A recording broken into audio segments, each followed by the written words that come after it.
জয় শ্রী রাধা মাধব। সকল ভক্তের চরণে শত সহস্র কোটি প্রণাম জানাই। আশা করি সকলে ভালো আছেন। আজ শ্রীমদ্ ভাগবত গীতার একাদশ অধ্যায় বিশ্বরূপ দর্শন যোগ 52 নং শ্লোক থেকে আলোচনা করছি। এই অধ্যায়ে পরমেশ্বর ভগবান অর্জুনকে বিশ্বরূপ দর্শন করালেন দিব্য দৃষ্টি প্রদানের মধ্য দিয়ে। কারণ সাধারণ দৃষ্টি দিয়ে কখনোই এই রূপ দর্শন করা যায় না। একমাত্র স্বয়ং পরমেশ্বর ভগবানই বিশ্বরূপ প্রদর্শন করতে পারেন, কারণ তিনি পরমেশ্বর ভগবান। এই রূপ তিনি পূর্বে আর কারোকেই দর্শন দেননি। শুধুমাত্র অর্জুনই এই রূপের দর্শন পেয়েছেন। অর্জুন ভগবানের এই রূপ দেখে অত্যন্ত আশ্চর্যান্বিত হলেন এবং ভীত হলেন। তিনি বলছেন ভগবানকে, আমি এই রূপ দেখে শান্তি পাচ্ছি না, আমার মন অস্থির হচ্ছে।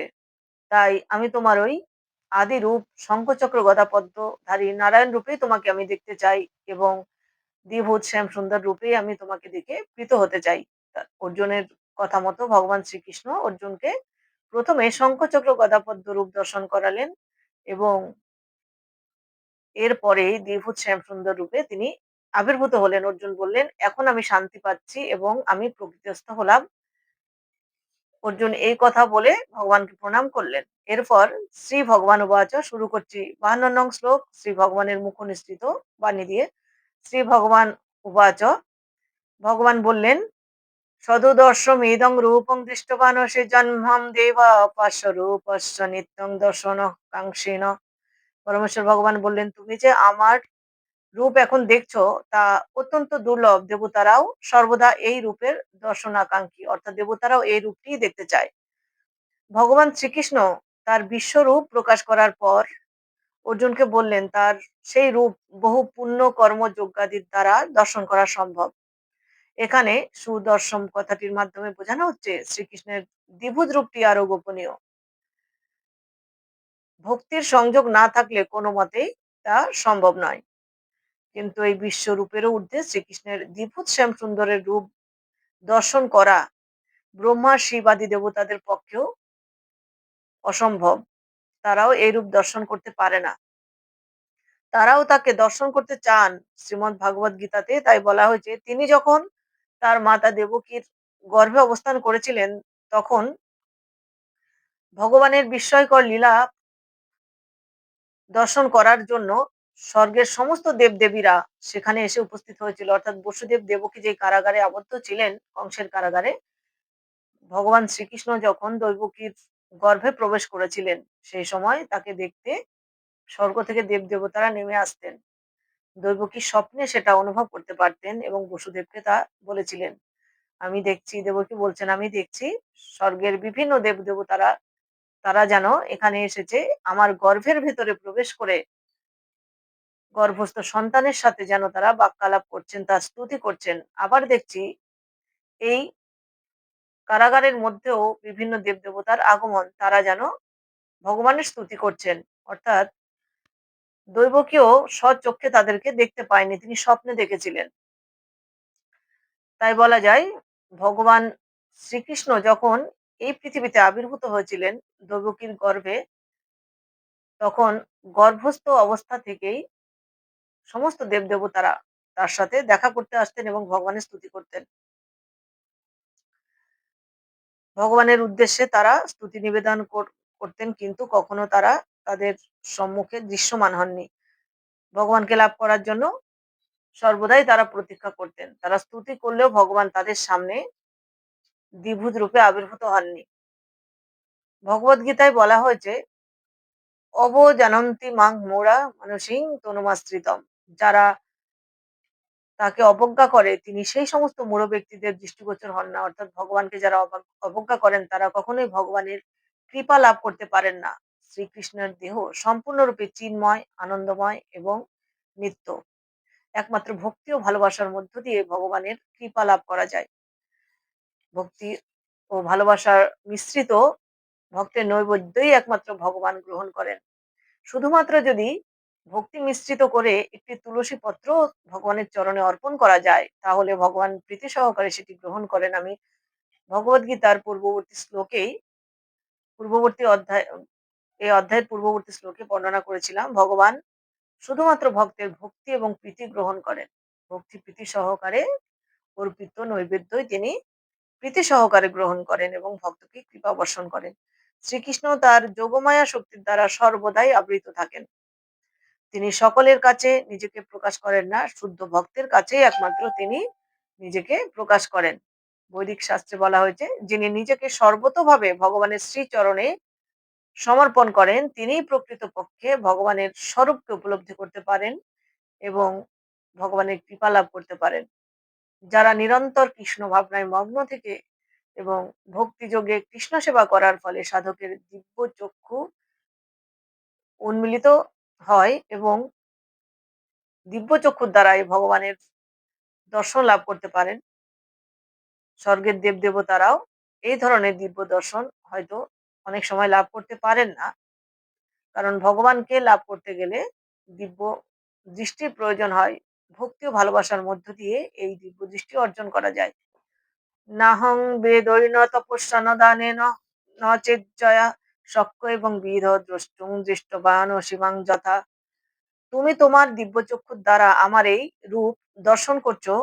কেউই বেদ অধ্যয়ন তপস্যা দান ও পূজার দ্বারা আমাকে এভাবে দর্শন করতে সমর্থ হয় না। অর্থাৎ শুধুমাত্র ভক্তির দ্বারাই ভগবানকে লাভ করা যায়, একথাই ভগবান এই শ্লোকের মধ্য দিয়ে বলেছেন।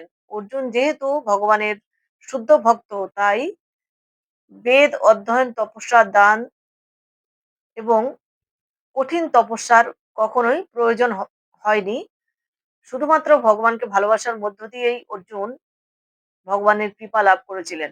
ভগবান বলেছেন, শুদ্ধ ভক্তের কখনোই বেদ অধ্যয়ন, কঠিন কৃচ্ছ সাধনা বা তপস্যা, দান, যজ্ঞ কোনো অনুষ্ঠানের দরকার হয় না, যদি ভক্তি এবং প্রীতিপূর্বক তিনি আমাকে ডাকেন বা আমার শরণাগত হন। কলিযুগের সহজ যজ্ঞ হলো নাম সংকীর্তন যজ্ঞ। শুধুমাত্র ভগবানের নাম করার মধ্য দিয়ে ভক্তি সহকারে ভগবানকে ডাকলে অতি সহজে ভগবানের কৃপা লাভ করা যায়। রাধা কৃষ্ণের মিলিত তনু শ্রী চৈতন্য মহাপ্রভু কলিযুগে অবতরণ করে ভক্তের হৃদয়ে ভক্তি বীজ বপন করে সহজ নাম সংকীর্তনের কথা বলেছেন। তিনি বললেন, সহজ যজ্ঞ হলো নাম সংকীর্তন যজ্ঞ। কলিযুগের সমস্ত পাপ থেকে মুক্ত হবার একমাত্র উপায় হরে কৃষ্ণ কৃষ্ণ কৃষ্ণ হরে হরে, হরে রাম রাম রাম হরে হরে। এই মহামন্ত্র জপ করলে অতি সহজেই ভগবানের কৃপা লাভ করা যায়। এর জন্য কোনো কঠিন যজ্ঞ, তপস্যা, দান, বেদ অধ্যয়ন কোনো কিছুরই প্রয়োজন হয় না। শুধুমাত্র প্রথাগতভাবে মন্দিরে গিয়ে পূজা অর্চনা করলেই যে ভগবানের কৃপা লাভ হয় তা সত্য নয়। কারণ ভক্তি ছাড়া কখনোই ভগবানের পুজো করলে ভগবানের কৃপা লাভ করা যায় না। প্রেম ভক্তি সহকারেই ভগবানের পুজো করতে হবে। এই শ্লোকে ভগবান শ্রীকৃষ্ণ তাই বুঝিয়েছেন। ভক্তা তনন্নয়া সক্ষ অহম এবং বিদহয় অর্জুন জ্ঞাতুং দ্রষ্টুং চ তত্ত্বেন প্রবেষ্টুং চ পরন্তপ। হে অর্জুন, হে পরন্তপ, অনন্য ভক্তির দ্বারাই কেবল আমাকে জানা যায়, দর্শন করা যায় এবং আমার চিন্ময় ধামে প্রবেশ করার জন্য সমর্থ হওয়া যায়। এখানেও ভগবান বলেছেন যে শুধুমাত্র ভক্তির দ্বারাই আমাকে লাভ করা যায়, আমার কৃপা লাভ করা যায়। এর জন্য কঠিন তপস্যার প্রয়োজন হয় না। অনন্য ভক্তির মাধ্যমে জানা যাবে আমাকে। ভগবত গীতায় শ্রীকৃষ্ণ তাই বলেছেন, অর্জুনের মধ্য দিয়ে জগৎবাসীকে জানিয়েছেন ভক্তের মনোবাসনা তিনি এভাবেই পূর্ণ করেন, যদি কোনো ভক্ত ভক্তি সহকারে তার শ্রীচরণে আত্মসমর্পণ করেন এবং ভগবানের নাম গানে রত থাকেন। তাই শ্রীকৃষ্ণকে জানতে গেলে প্রথমে ভগবত গীতার জ্ঞান অর্জন করতে হবে এবং সেই অনুসারে ভগবানের সাথে নিজের সম্পর্ক স্থাপনে উদ্যোগী হতে হবে। শ্বেতাশ্বতর উপনিষদে বলা হয়েছে, যস্য দেবী পরা ভক্তির যথা দেবী পরা গুরু তস্যৈত তস্যৈতে কথিতা হ্যার্থা প্রকাশন্তে মহাত্মন। ভগবানের প্রতি যিনি সুচির ভক্তি সম্পন্ন এবং ভগবানের মতো গুরুদেবের প্রতিও সমান ভক্তি সম্পন্ন, তিনি পরমেশ্বর ভগবানকে সাক্ষাৎ দর্শন করতে পারবেন। অর্থাৎ ভক্তি সহকারে আগে গুরুদেবের শ্রীচরণে নিজেকে সমর্পণ করতে হবে। গুরুদেবের উপদেশ অনুসারে ভগবত সেবায় নিজেকে নিযুক্ত করতে হবে। গুরুদেব তার শিষ্যের কর্ণমূলে গুরু বীজ মন্ত্র প্রদান করবেন। অনন্য ভক্তি সহকারে শিষ্য সেই বীজ মন্ত্র গ্রহণ করে ভগবানের সেবায় নিজেকে নিয়োজিত করবেন। ভক্তি এবং প্রীতিপূর্বক ভগবানের শ্রীচরণে আত্মসমর্পণ করলেই ভগবান অতি সহজে তাকে কৃপা বর্ষণ করেন। তাই বলেছেন, যিনি ভগবানের প্রতি সুদৃঢ় ভক্তি সম্পন্ন হবেন, ভগবানের মতো গুরুদেবের প্রতিও সমান ভক্তি সম্পন্ন হতে হবে। অর্জুনের পূর্বে কেউই ভগবানের এই রূপ দর্শন করেনি, তাই ভগবান বললেন শুদ্ধ ভক্তকেই তিনি শুধুমাত্র তার এই রূপের দর্শন দেন। শ্রীকৃষ্ণ তার বিশ্বরূপ থেকে চতুর্ভুজ নারায়ণ রূপে, তারপর দ্বিভুজ শ্যাম সুন্দর রূপে আবির্ভূত হয়েছিলেন অর্জুনের কাছে। তা থেকে বোঝা যায় ভগবানের অনন্ত রূপ রয়েছে, কিন্তু আদি রূপ হচ্ছে শঙ্খচক্র গদা পদ্মধারী শ্রী নারায়ণের রূপ। শ্রীকৃষ্ণের চতুর্ভুজ রূপ সম্পর্কে বলা হয়েছে, এই চতুর্ভুজ রূপ হচ্ছেন ভগবানের মহাবিষ্ণুর রূপ। মহাবিষ্ণু এ রূপেই বিরাজিত থাকেন, যিনি কারণ সমুদ্রে শয়ন করেন, যার শ্বাস প্রশ্বাসের ফলে অগণিত ব্রহ্মাণ্ডের প্রকাশ এবং লয় হয়। ব্রহ্ম সংহিতায় বলা হয়েছে, মহাবিষ্ণু যার মধ্যে অসংখ্য ব্রহ্মাণ্ড প্রবেশ করছে এবং কেবলমাত্র যার শ্বাসের মাধ্যমে সেগুলি আবার তার থেকে নির্গত হচ্ছে, তিনিও যার অংশ প্রকাশ, সেই সর্বকারণের পরম কারণ আদি পুরুষ শ্রী গোবিন্দকে আমি ভজনা করি। বৈদিক শাস্ত্রে বলা হয়েছে, সচিদানন্দময় রূপায় সচিদানন্দ রূপায় কৃষ্ণায় ক্লিষ্টকারিণে নম বেদান্ত বিদ্যায় গুরুবে বুদ্ধি সাক্ষিণ্যে। আমি শ্রীকৃষ্ণের প্রতি সশ্রদ্ধ প্রণতি জ্ঞাপন করছি, যার অপ্রাকৃত রূপ সচ্চিত ও আনন্দময়। আমি তাকে শ্রদ্ধা জ্ঞাপন করছি, কারণ তাকে জানার অর্থ সমগ্র বেদকে জানা, এবং তাই তিনি আমার পরম গুরু, অর্থাৎ ভগবানই হচ্ছেন পরম গুরু। তারপর বলা হয়েছে, কৃষ্ণ বৈ পরমং দৈবতম, অর্থাৎ শ্রীকৃষ্ণই পরমেশ্বর ভগবান। গোপাল তাপনী উপনিষদে বলা হয়েছে, এক বশী সর্বগ কৃষ্ণ ইভ, সেই শ্রীকৃষ্ণই একমাত্র পরমেশ্বর ভগবান এবং তিনি পরমারাধ্য। এক হফিসান বহুদা জহয় ভবাতি, এক কৃষ্ণ, তিনি তার অনন্ত রূপে প্রকাশিত হন এবং অবতার সমূহের মাধ্যমেও তিনি প্রকাশিত হন। ব্রহ্ম সংহিতায় বলা হয়েছে, ঈশ্বর পরম কৃষ্ণ সচ্চিদানন্দ বিগ্রহম অনাদিরাদির গোবিন্দ সর্বকারণ কারণম। পরমেশ্বর ভগবান হচ্ছেন শ্রীকৃষ্ণ, যার নিত্য জ্ঞানময় ও আনন্দময় একটি শরীর আছে। তার কোনো আদি নেই, কেননা তিনি সবকিছুরই উৎস, তিনি সর্বকারণের কারণ। আবার অন্যত্র বলা হয়েছে, দত্রাবতীর্ণ কৃষ্ণাক্ষং পরং ব্রহ্ম নরাকৃতি, সেই পরম তত্ত্ব হচ্ছেন সবিশেষ পুরুষ, তার নাম শ্রীকৃষ্ণ, এবং তিনি কখনো কখনো নররূপ ধারণ করে এই জগতে অবতরণ করেন। শ্রী ভগবান শ্রীকৃষ্ণই দাপরে আবির্ভূত হয়েছিলেন, যদিও তিনি প্রথমে শঙ্খচক্র গদা পদ্ম রূপ ধরেছিলেন, কিন্তু পরক্ষণে তিনি সাধারণ শিশু রূপেই দ্বিভুজ শ্যাম সুন্দর রূপে আবির্ভূত হয়েছিলেন এই ধরাধামে। ভগবানের সম্পর্কে ভগবদ গীতায় বলা হয়েছে, মত্ত পরতরং নান্যত, আমার পরমেশ্বর ভগবান শ্রীকৃষ্ণ রূপের থেকে উত্তম আর কিছুই নেই। অর্থাৎ ভক্তগণ সর্বদাই পরমেশ্বরের দ্বিভুজ শ্যাম সুন্দর রূপ দেখে প্রীত হন। ওই অপরূপ সৌন্দর্যময় রূপ দেখে ভক্ত সর্বদাই আনন্দিত হন, তাই ভক্ত সর্বদাই তার এই রূপে দর্শন লাভ করতে চান। ভগবদ গীতায় অন্যত্র তিনি আরো বলেছেন, অহমাদিহে দেবানাম, সমস্ত দেবতাদের আদি উৎস আমি। ভগবান শ্রীকৃষ্ণের কাছ থেকে ভগবত জ্ঞান লাভ করে অর্জুনও তাই বলেছেন, পরং ব্রহ্ম পরং ধাম পবিত্রং পরমং ভবন। এখন আমি সম্পূর্ণভাবে বুঝতে পারছি, তুমি পরমেশ্বর ভগবান, পরম তত্ত্ব ও সকলের পরম আশ্রয়। শ্রীকৃষ্ণ অর্জুনকে বিশ্বরূপ দেখিয়েছিলেন, এবং সেই বিশ্বরূপ যেহেতু ভগবানের আদি রূপ নয়, তাই অর্জুন সেই রূপে প্রীত হচ্ছিলেন না। তিনি ভগবানের আদি রূপ দেখে এবং দ্বিভুজ শ্যাম সুন্দর রূপ দেখে প্রীত হয়েছিলেন। শ্রীকৃষ্ণ রূপেই ভগবান তার ভক্তদের সাথে সর্বদা অপ্রাকৃত প্রেম বিনিময় করেন। তিনি তার সমস্ত অপ্রাকৃত প্রেমলীলা কার্য সম্পাদন করেছিলেন তার দ্বিভুজ মুরলীধর শ্যামসুন্দর রূপেই, ব্রজগোপীদের সাথে, সখাদের সাথে এবং রাখাল বালকদের সাথে। তিনি সর্বদা সাধারণ মানুষ রূপে দ্বিভুজ শ্যাম সুন্দর রূপে আবির্ভূত হয়ে তিনি লীলাবিলাস করেছিলেন। তিনি কখনোই কোনো ভক্তকে তার ভয়ঙ্কর বিশ্বরূপ প্রদর্শন করাননি। শুধুমাত্র অর্জুনই সেই রূপ দেখেছিলেন দিব্য দৃষ্টি দ্বারা। যেহেতু অর্জুন ভগবানের সাথে নিত্য সহচর ছিলেন, তাই ভগবান অর্জুনকে দিব্য দৃষ্টি প্রদান করেছিলেন।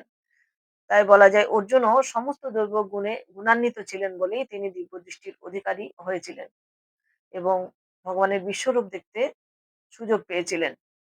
ভক্তিযোগে ভগবানের সেবায় রত হলে ভগবান শ্রীকৃষ্ণ ভগবানের মনের বাসনা পূর্ণ করতে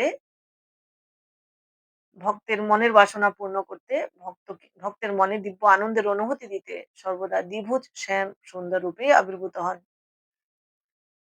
মৎস্য কর্ম কুর্মং পরমমদ ভক্ত সঙ্গ বর্জিত নির্বৈরং সর্বভূতেষু যশ মমেতি পাণ্ডব। হে পাণ্ডব, যিনি ভক্তিযুক্ত হয়ে আমার সেবা করেন, আমার প্রতি নিষ্ঠাপরায়ণ, আমার ভক্ত, জড় বিষয়ে আসক্তি রহিত এবং সমস্ত প্রাণীর প্রতি শত্রুভাব রহিত, তিনি অবশ্যই আমাকে লাভ করবেন। অর্থাৎ ভক্তি সহকারে ভগবানকে সেবা করতে হবে, অত্যন্ত নিষ্ঠা সহকারে ভগবানের শ্রীচরণে নিজেকে আত্মসমর্পণ করতে হবে এবং সমস্ত জড় ইন্দ্রিয় সুখ ভোগ থেকে নিজেকে দূরে রাখতে হবে। সমস্ত প্রাণীর প্রতি সমদর্শী সম্পন্ন হতে হবে, অর্থাৎ হিংসা বর্জন করতে হবে। তিনি ভগবানকে লাভ করতে পারবেন। সমস্ত বিষয়ে অনাসক্ত হতে হবে। ইন্দ্রিয় সংযমের মধ্য দিয়ে ভগবত সেবায় নিজেকে নিয়োজিত করলে ভগবান অতি সহজে তার ভক্তের মনোবাসনা পূর্ণ করেন। তাই ভগবান বলেছেন, যদি কেউ পত্র পুষ্প ফল বা একটু জল ভক্তি সহকারে ভগবানের শ্রীচরণে অর্পণ করেন, তাহলেই তিনি প্রীত হন। এখানে পত্র বলতে তুলসী পত্রের কথাই বলা হয়েছে। তুলসী পত্র আমাদের প্রীতি সহকারে ভগবানকে সর্বদাই অর্পণ করা উচিত। একজন দরিদ্র মানুষও যদি কোনো কিছু না থাকলেও শুধুমাত্র জল তুলসী ভগবানের শ্রীচরণে ভক্তি সহকারে অর্পণ করে অতি সহজেই ভগবানের কৃপা লাভ করতে পারেন। তাই ভগবান বলেছেন, আমি অধিক কিছু চাই না, শুধু ভক্তের প্রেম মিশ্রিত একটি তুলসী পত্রতেই আমি সন্তুষ্ট থাকি এবং সর্বদা নববিধা ভক্তি সহকারে আমাকে স্মরণ করতে হবে। নববিধা ভক্তি হলো শ্রবণ কীর্তন স্মরণ অর্চন পাদ সেবন বন্ধন দাস্য সখ্য ও আত্মনিবেদন। কেউ যদি এই নববিধা ভক্তি সহকারে ভগবানের শ্রীচরণে আত্মসমর্পণ করে ভগবত সেবায় ব্রতী হন, অতি সহজেই তিনি ভগবানের কৃপা পান। কৃষ্ণ বিমুখ মানুষদের সঙ্গ সবসময় ত্যাগ করতে হবে, কারণ সঙ্গ লাভের ফলে মানুষ সেই সঙ্গের গুণে গুণান্বিত হয়ে ওঠেন। তাই সর্বদাই সৎসঙ্গ করা উচিত, অসৎ সঙ্গ বর্জন করা উচিত। যেমন আমরা মহাভারতের যুদ্ধের সময় দেখা যায় যে দেখতে পাই ভীষ্ম দ্রোণ প্রমুখ মহারথীরা যেহেতু অন্যায়কারীর সঙ্গ করেছেন, দুর্যোধনের সঙ্গ করেছেন, তাই তারাও অন্যায়কারীতে পরিণত হয়েছেন এবং তাদের বিনাশ ঘটেছিল। তাই বলা হয় সৎসঙ্গ করতে হবে। লবমাত্র সৎসঙ্গ করলে সর্বসিদ্ধি প্রাপ্ত হওয়া যায়। সৎসঙ্গ করলে বা সাধু সঙ্গ করলে সাধু গুণের দ্বারা গুণান্বিত হওয়া যায় এবং ভগবানের শ্রীচরণে নিজেকে আত্মসমর্পণ করে ভগবত সেবায় ব্রতী হয়ে সহজে ভগবানের কৃপা লাভ করা যায়। তাই কৃষ্ণ বিমুখ বা অসৎ সঙ্গ সর্বদাই ত্যাগ করা উচিত। যেখানে ভগবানের নাম গান গুণকীর্তন শ্রবণ মনন হয়, সেই সঙ্গে নিজেকে নিয়োজিত করলে সেই সঙ্গের গুণাবলী নিজের মধ্যে স্থানান্তরিত হয়। যেমন নারদ মুনি পূর্বে দাসীপুত্র ছিলেন, ভগবত সঙ্গ করার ফলে তার মধ্যে শুদ্ধ ভক্তের জ্ঞানের উন্মেষ হয়েছিল, অর্থাৎ সৎ গুণের অধিকারী হয়েছিলেন নারদ মুনি। একসময় তিনি সাধারণ মানুষ থেকে নারদ মুনিতে পরিণত হয়েছেন। সমগ্র বিশ্ব চরাচরে সমগ্র দেবলোকে তিনি অনায়াসে গমন করতে পারতেন। তিনি সর্বদা ভগবানের নাম গুণগান কীর্তন মনন এবং শ্রবণে রত থাকতেন। শুধুমাত্র পূর্বজন্মে তিনি ভগবত সঙ্গ করার মধ্য দিয়ে এই গুণ অর্জন করেছিলেন। তাই বলা হয় ভগবান শ্রীকৃষ্ণ বলেছেন, সর্ব অসৎ সঙ্গ ত্যাগ করে সৎসঙ্গে সর্বদা নিজেকে নিয়োজিত করতে হবে এবং ভগবানের নাম গুণগান কীর্তন মনন শ্রবণ যেখানে হয় সেখানে নিজেকে নিয়োজিত করে ভগবানের নাম গুণগান কীর্তনের মধ্য দিয়ে জীবন অতিবাহিত করলে অতি সহজে ভগবানের কৃপা লাভ করা যায়। কৃষ্ণ ভক্ত সর্বদা সকলের প্রতি বন্ধু ভাবাপন্ন হন। কারণ একজন কৃষ্ণ ভক্ত জানেন ভগবান সকলের হৃদয়ে পরমাত্মারূপে বিরাজমান, অর্থাৎ সকলের মধ্যে পরমেশ্বর রয়েছেন। তাই একজন কৃষ্ণ ভক্ত সকলের সাথে সমান মনোভাবাপন্ন হয়ে বা বন্ধু মনোভাবাপন্ন হয়ে তিনি তার সাথে চলাফেরা করেন, এবং কৃষ্ণ ভক্তি শুধু জীবনের সমস্ত সমস্যার যে সমাধান করতে পারে এটাই তার মনে উদিত হয়। তাই তিনি সমস্ত কৃষ্ণ ভক্তের সঙ্গ করার ফলে তার মনে আরো বেশি ভক্তির উদয় হয়, এবং সেই ভক্তির মধ্য দিয়ে তিনি একসময় ভগবানের কৃপা লাভ করতে পারেন। শ্রীকৃষ্ণ সমস্ত রূপের আদি উৎস। শত সহস্র বিষ্ণু রয়েছেন, কিন্তু ভক্তের কাছে শ্রীকৃষ্ণ দ্বিভুজ শ্যামসুন্দর রূপেই প্রকাশিত হন। ব্রহ্মসংহিতায় বলা হয়েছে, প্রেম ও ভক্তি সহকারে যারা শ্রীকৃষ্ণের এই শ্যামসুন্দর রূপের প্রতি ঐকান্তিক ভাবে আসক্ত, তারা সর্বদাই তাকে হৃদয়ে অবলোকন করেন, এবং অন্য অন্য কোনো কিছুই তার আর ভালো লাগে না, অর্থাৎ কোনো কিছুর প্রতি তিনি আকর্ষিত হন না। তাই আমাদের সর্বদাই উচিত ভগবান শ্রীকৃষ্ণের নাম গানে নিজেকে রত রাখা, এবং ভগবানের শ্রীচরণে আত্মসমর্পণ করে ভগবানের কৃপা লাভে উদ্যোগী হওয়া সকল ভক্তের কাছে। তাই আমার একান্ত অনুরোধ, আমরা সর্বদাই ভগবত জ্ঞান অর্জন করব, এবং হরে কৃষ্ণ মহামন্ত্র জপের মধ্য দিয়ে জীবন অতিবাহিত করব, এবং ভগবানের সেবায় আত্ম উৎসর্গ করে ভগবানের ধামে পৌঁছানোর প্রত্যাশী হব। আমাদের ইহজগতে জন্মের প্রধান উদ্দেশ্যই হলো একমাত্র ভগবানের ধামে পৌঁছানো। ভগবানের নাম গুণগান কীর্তনের মধ্য দিয়ে, ভগবানের শ্রীচরণে আত্মসমর্পণ করার মধ্য দিয়ে সহজে ভগবত ধামে পৌঁছানো যায়। আজ ভিডিওটি এ পর্যন্তই। ভগবানের দিব্য ঐশ্বর্যের প্রকাশ বিষয়ক বিশ্বরূপ দর্শন যোগ নামক ভগবদ গীতার একাদশ অধ্যায় এখানেই সমাপ্ত হয়েছে।